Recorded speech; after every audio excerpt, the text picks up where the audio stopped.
Kanalıma, mutfağıma hoş geldiniz. Bugün sizlerle farklı bir lezzet, farklı bir tatlı ile karşınıza geldim.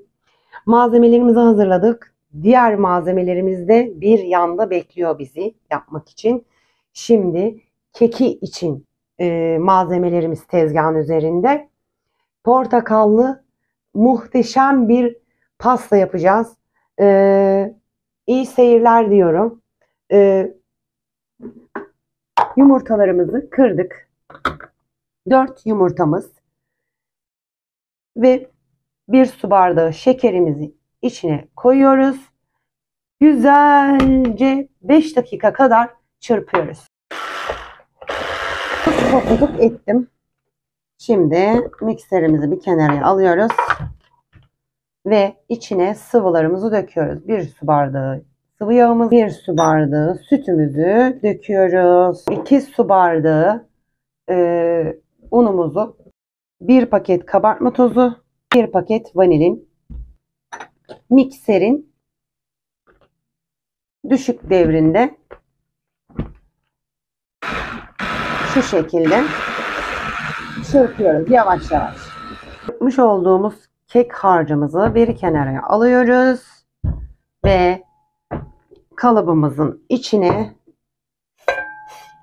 yağ sıkıyoruz ki rahatça çıkartabilelim diye. Şimdi bunu fırçayla yediriyoruz. Yağlamış olduğumuz kalıbın içerisine kek harcımızı döküyoruz.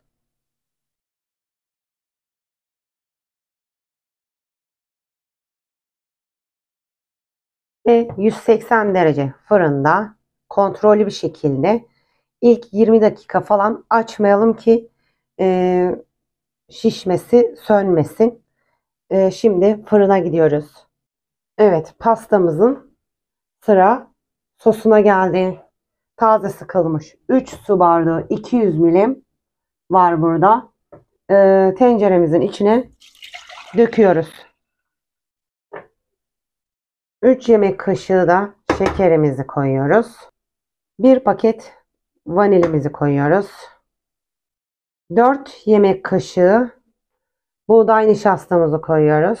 Ve bunları karıştırıyoruz. Malzemelerimizi karıştırdık güzelce. Ocağımızın üzerine alıyoruz. Ve burada da kaynayana kadar karıştırıyoruz. Bakın jöle gibi koyulaştı. Harika bir kıvamı oldu. Görüntüsü de öyle. Zaten doğal sıkım. Portakalları kendim sıktım. Şimdi ocaktan alıyoruz. Ocaktan almış olduğumuz sosu, kekimiz bu arada pişti. Başka bir kaba aldım, çıkardım ve kek kalıbına tekrar sosu döküyorum alt tabanına. Keki de üzerine yerleştireceğim. Düzeltiyoruz aynı eşitlikte.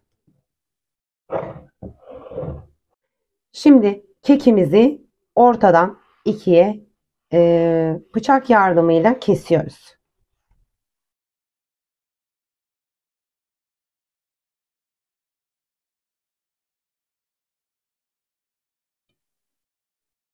Kesmiş olduğumuz keki muhallebimizin üstüne, portakallı muhallebimizin üzerine yerleştiriyoruz. Yerleştirdiğimiz kekin üzerine şimdi yapacak olduğumuz pasta kremasını üzerine süreceğim. Tekrar üzerine kestiğim dilimi kapatacağım.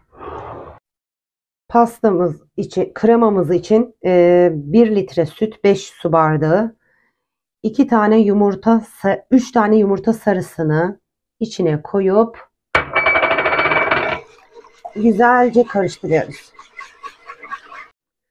1 su bardağı şekerimizle bu karışıma ilave ediyoruz. 4 yemek kaşığı nişastamızı döküyoruz. 2 yemek kaşığı unumuzu döküyoruz. 2 paket vanilyamızı döküyoruz. Ve bunları da karıştırıyoruz. Ocağın üzerine almadan karıştıralım ki ocağın üzerine sıkıntı yaşamayalım.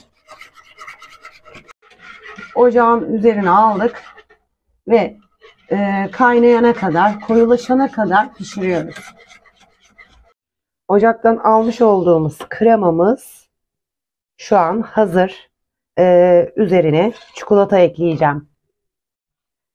200 gram kadar çikolatamızı içine döküyoruz ve karıştırıyoruz hızla. Eritelim. Çikolatayla da karıştırma işlemimiz tamam. Şimdi pastayla buluşturacağız. 2 yemek kaşığı kadar 2 su bardağı sütümüzün içine koydum, karıştırdım. Şimdi sütümüzü hafif ıslatacağız.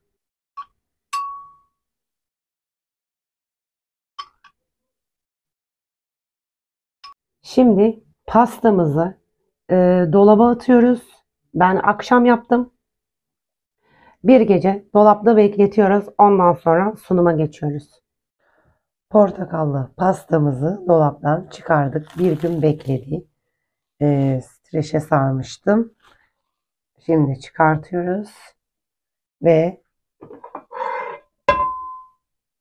ters çevireceğiz. Portakallı kekimizi kalıptan çıkardık. Harika görünüyor.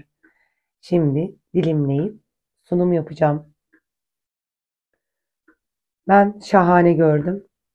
Yorumlarda bekliyorum. Şimdi dilime geçelim. Portakallı pastamızı kestik, dilime ayırdık. Şu şekilde harika bir tadı, lezzeti var. Denemenizi gerçekten tavsiye ederim. Kanalıma abone değilseniz abone olmanızı rica ediyorum. Denerseniz yorumlarda duymak isterim. Videoyu burada sonlandırıyorum. İzlediğiniz için çok teşekkür ederim. Bir dahaki videoda görüşmek üzere. Bay bay.